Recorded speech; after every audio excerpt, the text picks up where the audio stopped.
El movimiento recíproco es el camino para evitar uno de los riesgos más comunes durante la preparación, la fractura del instrumento debido a la fatiga de material.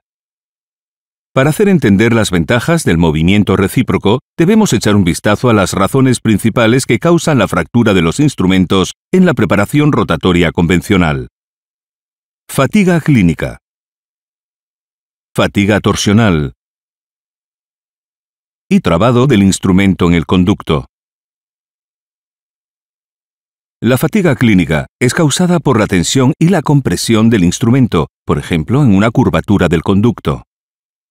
Los estudios demuestran que un instrumento se ve sometido a una fatiga cíclica considerablemente menor con el movimiento recíproco que con el movimiento convencional, por lo que hay un riesgo reducido de fractura debido a fatiga cíclica. La fatiga torsional puede ocurrir si un instrumento se ve sometido a una carga continua debido a presión, tanto a través del proceso de corte como por un trabado repetido en el conducto. El riesgo de fractura por fatiga torsional se reduce con Reciproc, pero lo trataremos con más detalle cuando hablamos de la siguiente causa de fractura de instrumentos. Trabado del instrumento en el conducto. Bueno, ¿qué pasa con el instrumento en movimiento rotatorio continuo cuando se traba en el conducto? Se somete a una carga de torsión que causa cambios estructurales en el metal. Estos cambios pueden ser reversibles o irreversibles, dependiendo de lo grande que es el ángulo de rotación del instrumento. Si los cambios en la estructura de metal son reversibles, el instrumento vuelve a su forma original cuando la punta del instrumento se libera, es decir, no se ha visto debilitado. Esta fase se llama la fase elástica. Cambios irreversibles, que debilitan el instrumento, solo se producen cuando el ángulo de rotación es más grande. ¿Qué ocurre si, por ejemplo, se traba la punta del instrumento en el conducto radicular y el motor sigue rotando el instrumento?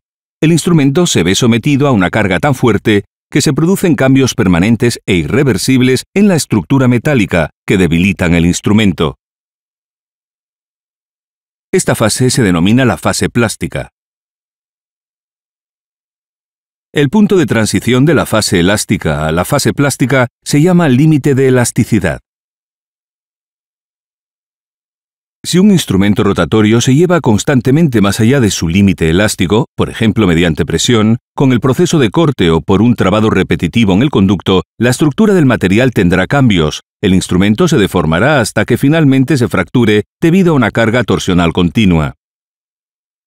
¿Qué significa esto para la preparación con Reciproc con movimiento recíproco? El riesgo de fractura de instrumentos debido a un instrumento trabado se reduce a un mínimo, ya que los motores VDW Reciproc han sido programados con ángulos de rotación específicos que están por debajo del límite elástico de Reciproc, junto con otros parámetros de motor que permiten una preparación óptima, segura y eficaz. No es cualquier movimiento recíproco. Los motores e instrumentos de VDW tienen una interacción perfecta que minimiza el riesgo de fractura de un instrumento.